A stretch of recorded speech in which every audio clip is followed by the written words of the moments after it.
With about 90% of what we communicate being non-verbal, it's essential to know and understand what people are communicating non-verbally. With their eye contact, gestures, facial expressions, personal space, sounds and posture.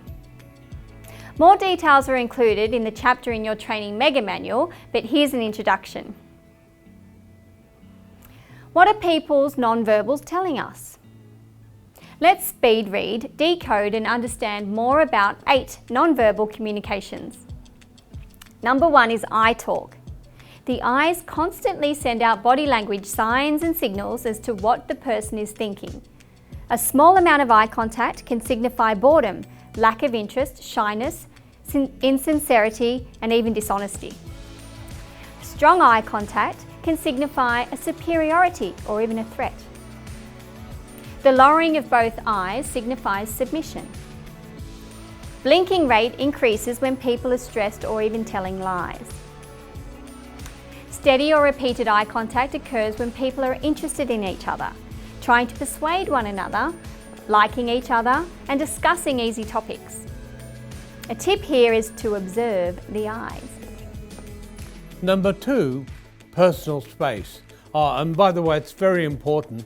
Please observe all regulations regarding personal space during COVID and post-COVID. To better understand what's going on, observe the distance between you and other people. If they sit or stand close to you, they view you favourably.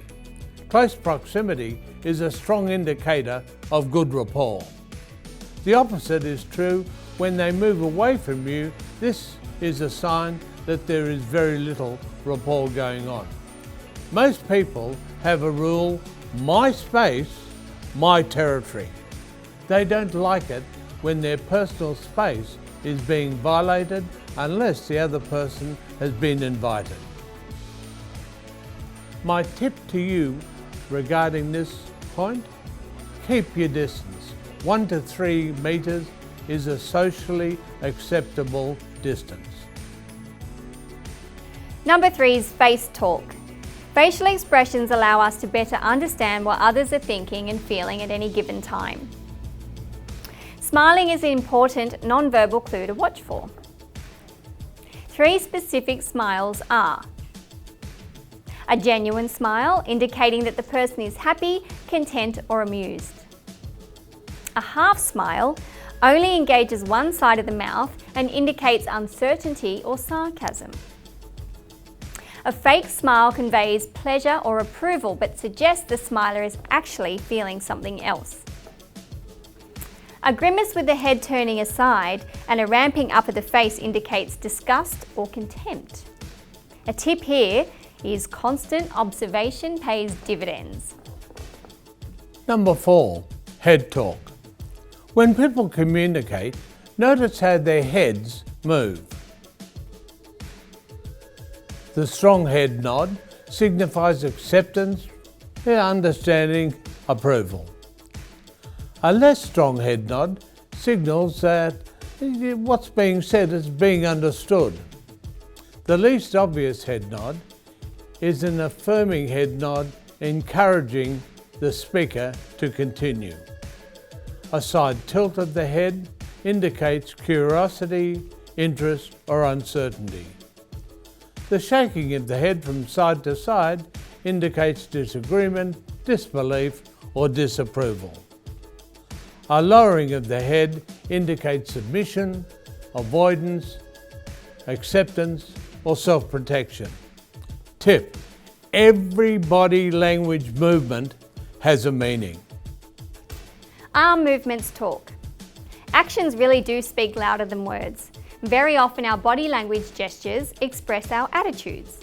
These gestures can express such things as openness, frustration, confidence, nervousness, suspicion, or even defensiveness. The shoulder shrug conveys the message of I don't know, I don't care, or what else can I do. A singular shoulder shrug can also mean leave me alone, or so what.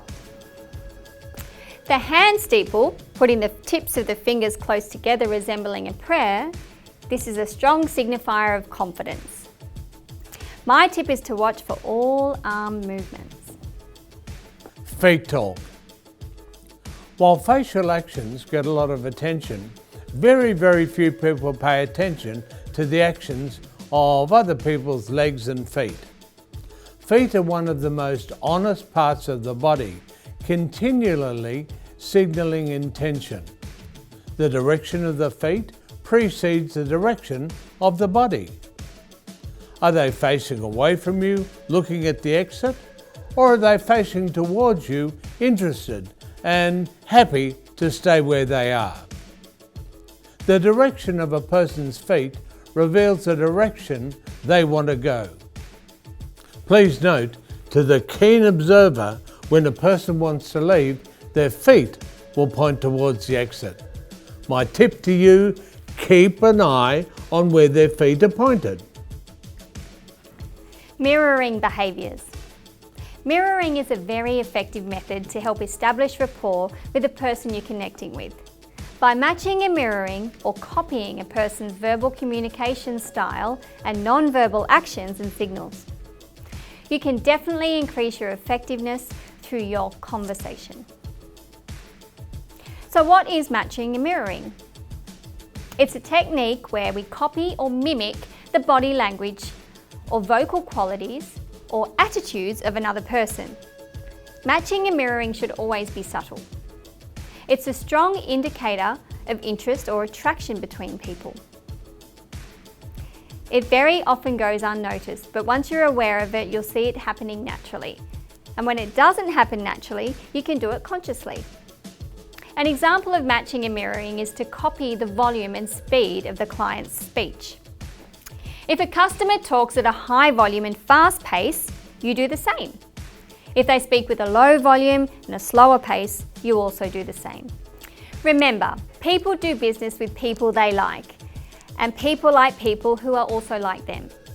When speed reading others, be aware of those who match and mirror your actions. It's a strong signal that they're wanting to build rapport and get a lot closer to you. The matching and mirroring applies to voices, gestures, facial expressions, posture, and even the words that people use. My tip is build successful rapport with mirroring. Posture, yeah. Other postural body languages include folded arms, indicates closure, withdrawal, and self-protection. Hands on the hips is a posture of superiority, indicating dominance. Both hands behind the heads, indicating a feeling of confidence, dominance, and superiority. This is regularly used by a person who's a real know-it-all. Rubbing of the eye can indicate they're just about to tell you a lie, or there's something in their eye. The mouth guard, hand over the mouth, is a very strong sign that they're about to tell you a lie or are physically lying. The collar pull, right, this one with the fingers rubbing around, it indicates a person is uncomfortable and potentially lying once again. The head supported by the hand, especially the index fingers pointing over the cheek, indicates positive interest. In conclusion, be on the lookout for voice and body language signals that happen in unison between you and others. It indicates a high degree of rapport, and when others are unconsciously matching and mirroring you, it indicates a very high degree of rapport. All these tips can be used to complement your communication and sales cube. Remember, the benefits of working with your tactile communications and sales cube include increasing information retention, improving your muscle memory. When you practice the skills of observing and understanding others' personalities, it will boost your credibility, making you a more valuable communicator. More engaging participation with your clients, and let's face it, it's fun using the cube. It helps improve your self-confidence, and your communication skills will be enhanced so you can connect with more people more easily. This will strengthen your working relationships. You'll see your customers and your co-workers in a far more respectful and accepting light. I hope you enjoyed our communication skills video, and it triggers many ways you can improve your understanding of yourself and of others. so you can connect more effectively anywhere at any time. Cheers to your success, and thank you. For more information on this fascinating topic, please visit www.4personalitystyles.com.